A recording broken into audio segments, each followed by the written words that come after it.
So, you remember like a year ago when Dyson came out with these things? The Dyson headphones combo wearable air purifier nightmare gadget. I tested them, I reviewed them, I gave it a chance.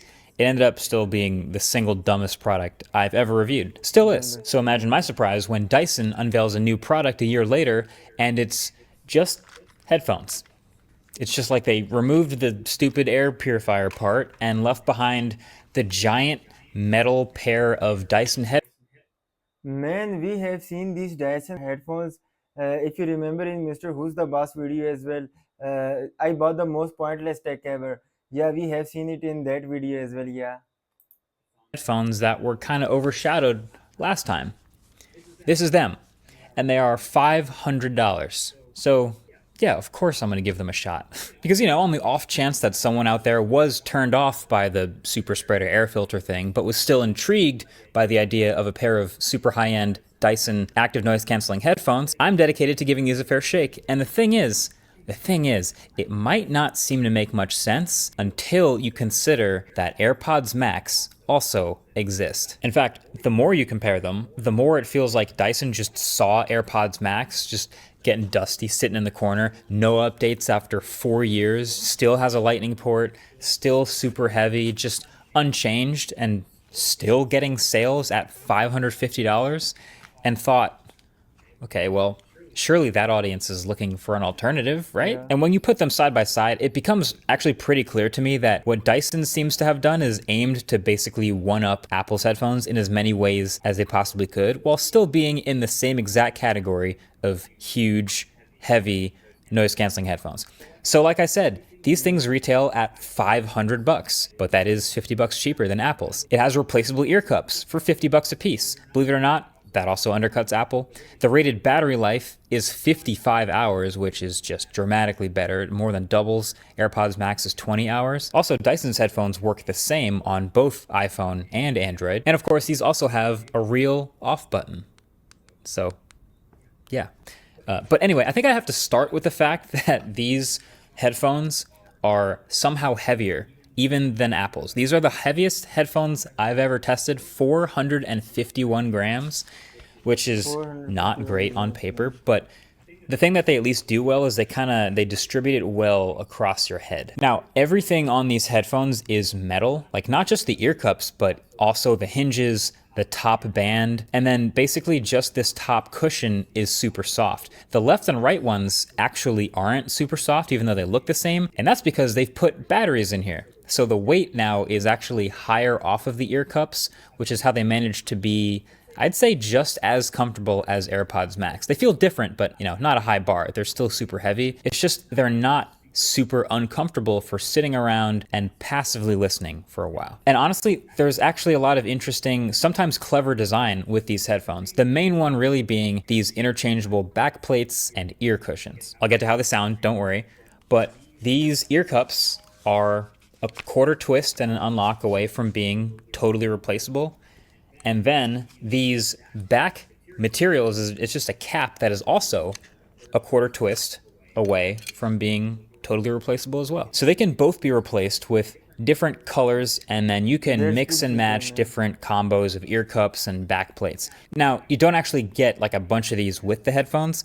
Like I said, they're $50 a pair. So basically, when you go to their website, you choose between these 4 base color combos, and I'd say choose wisely, because then any extras you want, you got to pay for. So you might have seen what people were doing a few years ago with like mixing and matching different ear cup colors with AirPods Max. Dyson basically, I think, saw this, but took it to the next logical level and just said, all right, we'll build it right in as a feature and upsell you.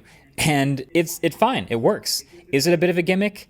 Kinda, yeah, sure. But you can also tell they put in real work with the lock and twist mechanisms so they don't come off easily. But you can also always unlock and swap out a new cap, which have lots of different finishes, by the way. There's the aluminum one, which is really shiny and metallic, but the colored ones have like a matte finish. They almost look like a colorware collab. Another clever little design thing, and this actually comes from the previous Dyson headphones, is this clever little joystick on the back right-hand side. This is almost all of the physical controls for these headphones. And it's great because it has a bunch of functionality. You can press in to play pause.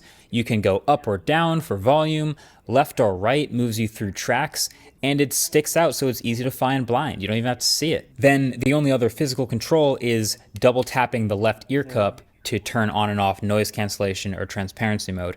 Unfortunately, this control is extremely finicky and only works like 50% of the time, which sounds insane until you realize this is not a touch surface. It's just the cap on top of the headphones.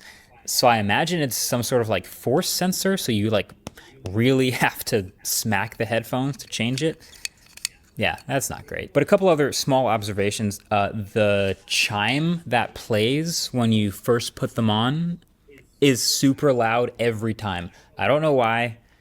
Please turn that down. But then these headphones also only twist in one direction. So that way. That's how you get them to fold flat, although they don't actually totally fold at all.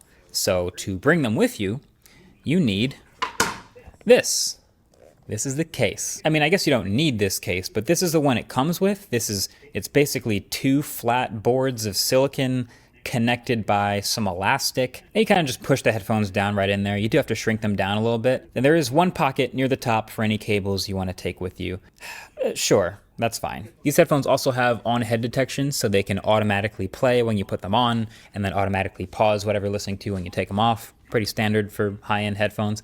And they also have multi-point, multi-device connectivity. So I had these paired to both my iPhone and my Pixel at the same time. And the Dyson app is pretty solid. It lets you change ANC modes, and it still does that real-time thing where it shows you like a graph of the last 30 seconds of how loud it is outside the headphones versus how loud it is inside the headphones. So you can see that delta when you have noise cancellation on. Fine, cool, I guess. It's not the most useful feature in the world, but it's still cool to look at once in a while. But then, of course, how do they sound? They're headphones after all, that's what people want to know. So as your resident non-audiophile, but someone who has listened to a lot of headphones, these sound solid, but not amazing.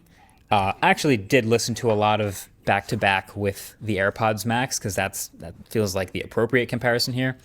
And the AirPods sound better in basically every single genre, but by like 10 to 25%. And you can play with the EQ in the Dyson app, but there's only 3 presets. So there's neutral, that is the flattest, most honest representation. It is actually surprisingly neutral. Enhanced sounds closest to AirPods Max, and it's pretty good. That's my personal favorite for listening to music. There's nice big range, deep sub bass, and then still has crisp, detailed mids and highs. And then bass boost sounds horrible, but it does what it says if you're into that. I think the struggle really is mostly to create like an open, like wide feeling soundstage. The inside of the ear cups actually is pretty shallow. It's legit touching my ear with the fabric, so it's just not the widest soundstage, and there isn't as much instrument separation as I was hoping for. But in general, they sound like any other rock solid B+ noise canceling headphones would for around like a $300 price point. There are also 8 microphones all the way around for active noise cancellation, and they are decently good at getting rid of some white noise, but they are not the strongest. Like Sony's, Bose, and AirPods all cancel way more background noise, and then the transparency mode is okay. The real strength of these headphones, if you must know, is definitely the battery life. What they've done with like getting the battery cleverly on the band instead of resting on your ears made a surprisingly big difference. And it's a lot of battery. This battery life is amazing. Like I've only had to charge it once during this super heavy use of like week and a half testing I've been doing. Yeah, like 50+ hours with ANC on is like world beating. So great battery life. Plus they actually have an off button, which they can't all say they do. But at the end of the day, these are still Dyson headphones. Like, why do these exist? That's the real question that I've been wondering this whole time testing them. Why do they exist? Okay. And I think the obvious business 101 answer is Dyson spent real R&D money making this stupid pair of headphones that have an air filter attached to them, and figured they might as well get their money's worth and also ship something that might have a little bit of a larger addressable market, which is just headphones. So now there's headphones. So if you aim these squarely at AirPods Max, which is what I did, I feel like that's the closest thing to them, then they don't seem as ridiculous. I mean, they're built just as well. They have much more clever, interesting customization going on. They have decent sound. They also have like a solid physical controls, and they're much better with batteries. So, yeah, I guess since they're cheaper, they make sense. But however, if you compare them to basically any other high-end normal pair of noise canceling headphones in the 350 range from any of the other majors, then yeah, these are overpriced, straight up. So that's the verdict. Now you know. At least the people from Dyson can say they shipped something. Thanks for watching. Catch you guys in the next one. Peace. Bye. So friends, as we are done with the video, you tell me in the comment box, have you liked Dyson headphones? Are you like AirPod Max? And also do like the video. Please comment any suggestion you have, and subscribe my channel as well. I will see you in next video. You can see my other video here as well. Bye.